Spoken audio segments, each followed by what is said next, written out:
अस्सलाम वालेकुम everyone, welcome to vocabulary you learn English with easy lessons. आज Sunday है, आपके वर्ड्स जो रिक्वेस्टेड वर्ड्स उनको एक्सप्लेन करती हूँ मैं। तो चलो शुरू करते हैं। पहला है अकम्पनीड बाय।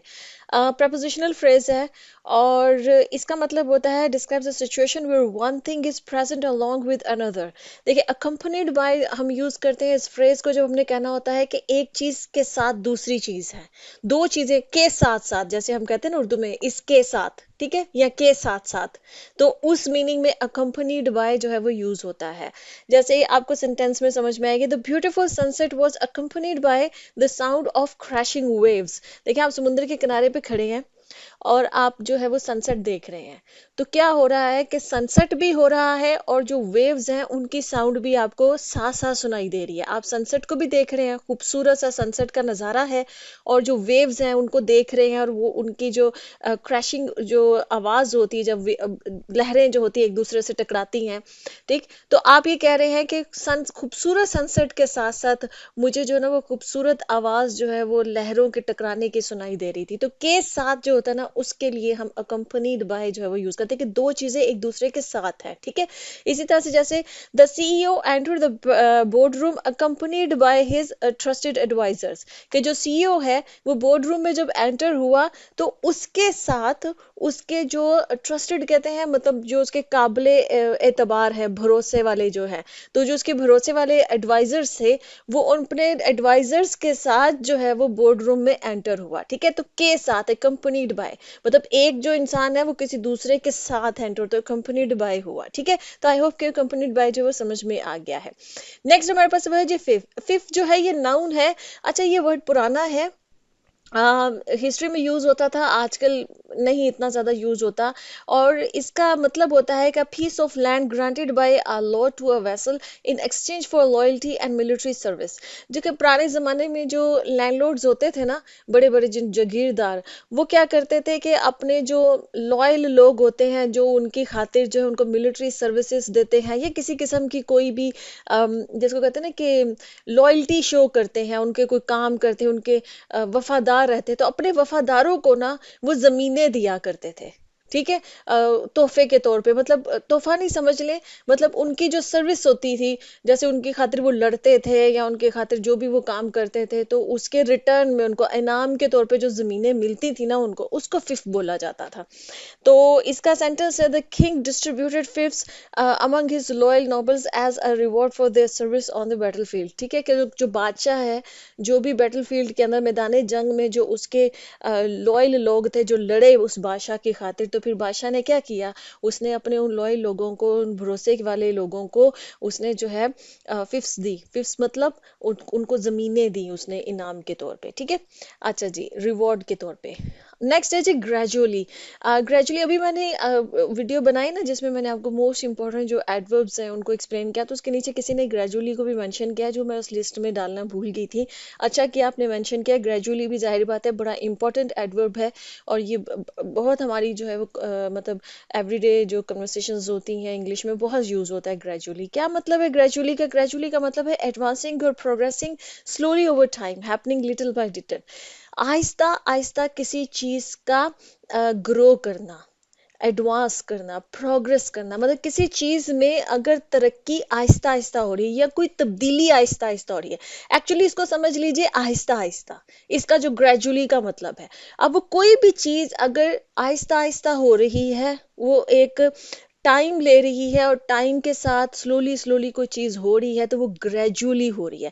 और ज्यादातर ग्रेजुअली जो है वो प्रोग्रेस के मीनिंग में लिया जाता है। प्रोग्रेस मतलब एक तरक्की के मीनिंग में, बढ़ाव के मीनिंग में जो ना उसको लिया जाता है ग्रेजुअली को। ठीक है, आप सेंटेंस में आपको बताती हूँ, जैसे कि she gradually learn to play the piano by practicing a little bit each day. ठीक है, आप कोई नई चीज, कोई नई स्किल सीखना चाहते हैं, तो वो ओवरनाइट तो नहीं आती है ना, वो आहिस्ता आहिस्ता इंसान उसको सीखता है। रोज थोड़ा थोड़ा थोड़ा थोड़ा करके, जैसे हम इंग्लिश सीख रहे हैं तो हम आहिस्ता आहिस्ता सीखते हैं, रोज का एक लेसन, रोज का एक लेसन, कभी वोकैबुलरी सीखे, कभी ग्रामर के कॉन्सेप्ट सीखे, कभी स्पोकन सेंटेंसेस सीखे, ठीक है।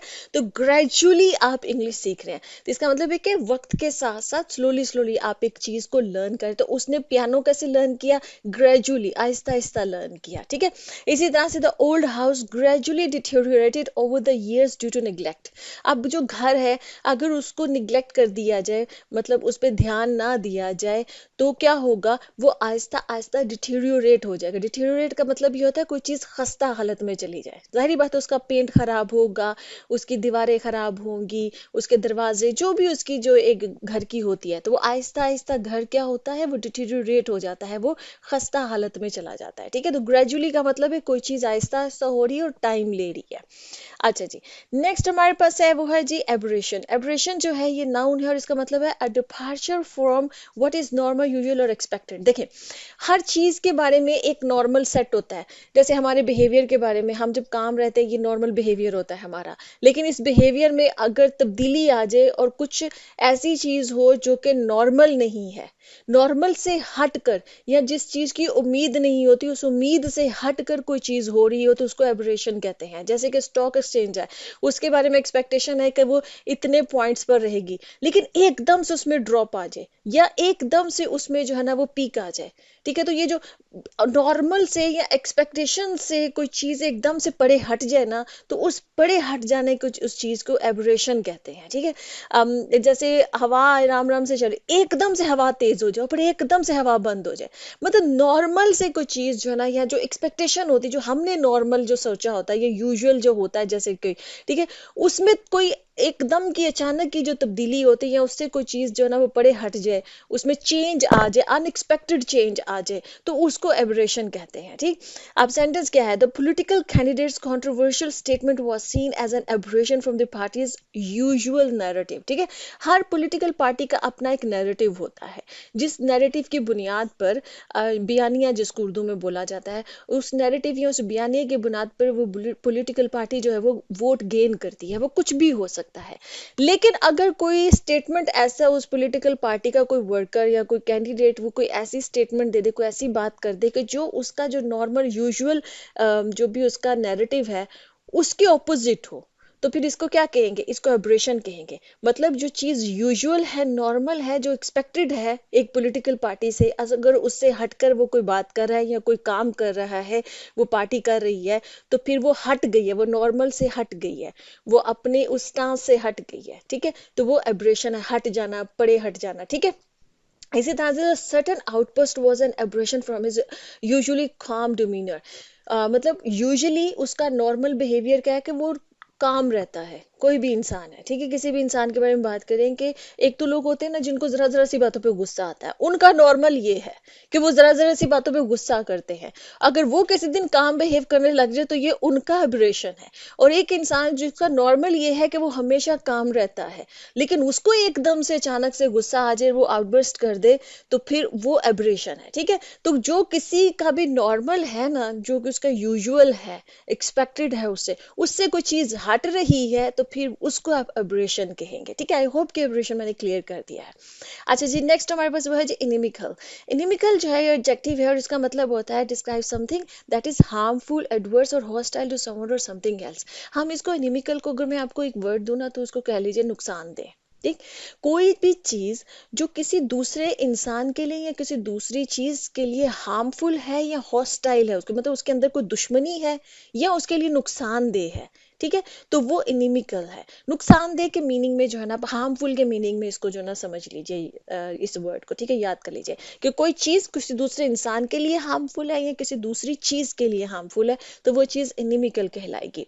जैसे कि the harsh weather conditions prove to be inimical to the crops causing significant damage to the harvest, ठीक है ना। अब क्या हुआ, क्रॉप्स जब पक जाती हैं, जब वो अपनी कटाई के करीब पहुंची होती है, और उस वक्त अगर वेदर खराब हो जाए, मतलब एकदम से जो ना या तो ओले पड़ने लग जाए, या एकदम से क्या बारिश बहुत तेज हो जाए, या जो ना कोई तूफान आ जाए, किसी किस्म का भी हार्श वेदर कंडीशंस हो जाए, तो वो क्या होता है ऐसा वेदर कंडीशन, ठीक है, उस वक्त वो क्रॉप्स के लिए, फसलों के लिए वो हार्मफुल होते हैं, तो वो इनिमिकल हो गए, जाहिर है फसलें तबाह हो जाएंगी, ठीक है, तो सारे जो हार्वेस्ट उसको डैमेज कर देगी वो, ठीक, तो वो एनिमिकल हो गया। इसी तरह से the heated argument between the two neighbours created an inimical atmosphere in the neighbourhood.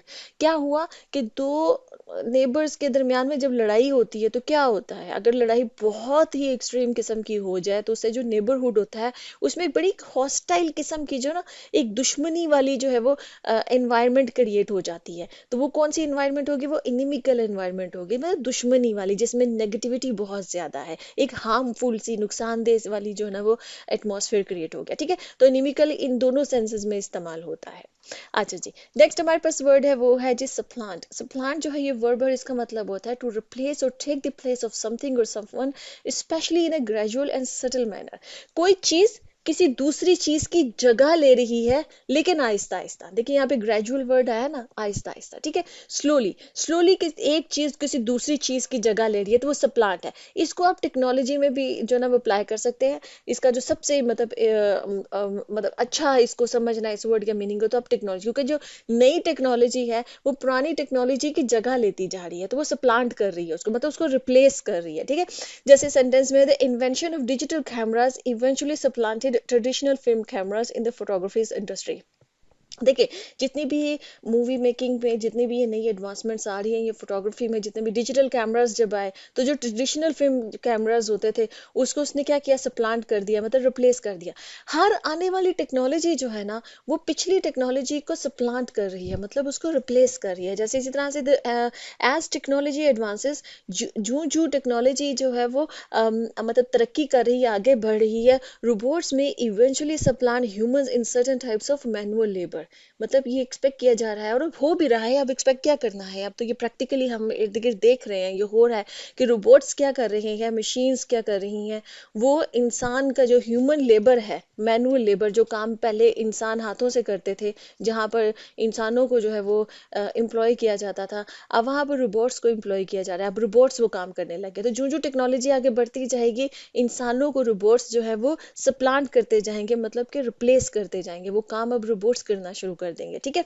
और कर रहे हैं इसको, करना शुरू क्या करना है। अच्छा, जाइब, ये वर्ड किसी ने मेरे से पूछा था और इसका सेंटेंस भी दिया था पूरा, मैं एक्सप्लेन करती हूँ। जाइब का मतलब होता है, अच्छा ये एज ए वर्ब भी यूज होता है, सॉरी मैंने सिर्फ वर्ब लिखा है, ये एज ए नाउन भी यूज होता है जाइब जो है, ठीक है। तो ये दोनों तरह से यूज होता है। इसका मतलब ये होता है टू मोक टॉन्ट और मेक फन ऑफ समवन और समथिंग, किसी दूसरे का मजाक उड़ाना या किसी को ताना मारना, ठीक है। ये ताना और मजाक, क्योंकि ताने में भी हम मजाक ही उड़ा रहे होते हैं किसी, ठीक है।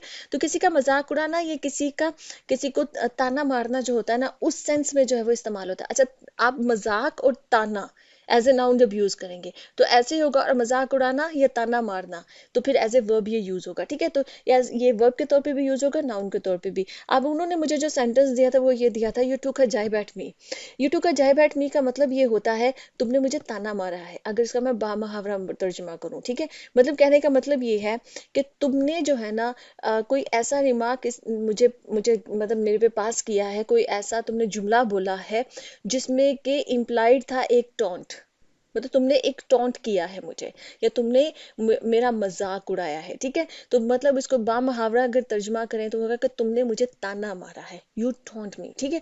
लेकिन यू टुक अ जाइब एट मी, ये एक मतलब हम अपनी जुबान में भी तो मुख्तलिफ तरीके से जो है वो एक ही बात को बोल लेते हैं ना, मुख्तलिफ जुमलों से। तो ये भी एक इसी तरह से आप किसी को ये कह रहे हैं कि यू टॉन्ट मी, इसका मतलब है यू टुक अ जाइब एट मी, या इस तरह से कह लें, दोनों ठीक है, ठीक है। इसी तरह से she didn't appreciate her colleagues constant jibes about her accent. अब यहाँ पर हमने इसको एज ए नाउन यूज किया है, क्या कि उसने अप्रिशिएट नहीं किया, मतलब उसको अच्छा नहीं लगा, शी डिडंट अप्रिशिएट, उसको अच्छा नहीं लगा कि जो उसके कुलीग्स हैं वो कांस्टेंट जाइब्स कर रहे हैं, ठीक है। मतलब वो कॉन्स्टेंटली उसको जो है ना उसको उसका मजाक उड़ा रहे हैं, दे आर मॉकिंग हर या दे आर टॉन्टिंग हर, कि उसके एक्सेंट का, क्योंकि उनको लगता है कि उसका एक्सेंट जो है ना वो इतना अच्छा नहीं है। ये हमारे यहाँ बहुत प्रॉब्लम है, हम लोगों के एक्सेंट को बहुत ज़्यादा करते हैं, जबकि एक्सेंट जो है ना मतलब मेरा स्टांस ये है इंग्लिश में कि एक्सेंट डजेंट मैटर।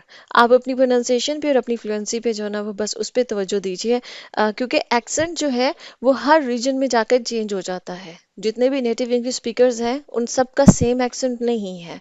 ठीक है, मुख्तलिफ इलाकों से ताल्लुक़ रखने वाले लोगों का मुख्तलिफ एक्सेंट होता है, तो आप कितने एक्सेंट सीखेंगे? क्या हर इलाके का एक्सेंट सीखेंगे? नहीं सीख सकते ना, हर रीजन का एक्सेंट तो हम नहीं सीख सकते हैं। तो एक्सेंट अपने में ही बोलिए, जो हम लोगों का इंडियन पाकिस्तानियों का जो एक्सेंट है, एक नेचुरल एक्सेंट है, उसी में बोलिए। बस कोशिश कीजिए कि राइट प्रोनाउंसिएशन से बोलिए और फ्लुएंसी से बोलिए, राइट बोलिए। ठीक है, बस। तो she didn't appreciate her colleagues, उसको अपने कोलीग्स की ये बात पसंद नहीं आई कि उनका वो constant jibes about her accent, कि उनका वो जो कॉन्स्टेंटली उसका उसको टॉन्ट कर रहे थे उसके एक्सेंट के बारे में। ठीक है जी। ओके जी, यहाँ पे लेसन खत्म होता है। कुछ और वर्ड्स आप नेक्स्ट वीक के लिए जानना चाहते हैं, आप कमेंट्स में पूछ सकते हैं, या कोई ग्रामर का कॉन्सेप्ट है, कुछ भी है जो आपको कंफ्यूज करता है, आप पूछ सकते हैं। इंशाल्लाह मैं आपके लिए लेसन्स लेकर आऊंगी। ओके जी, अल्लाह हाफिज़।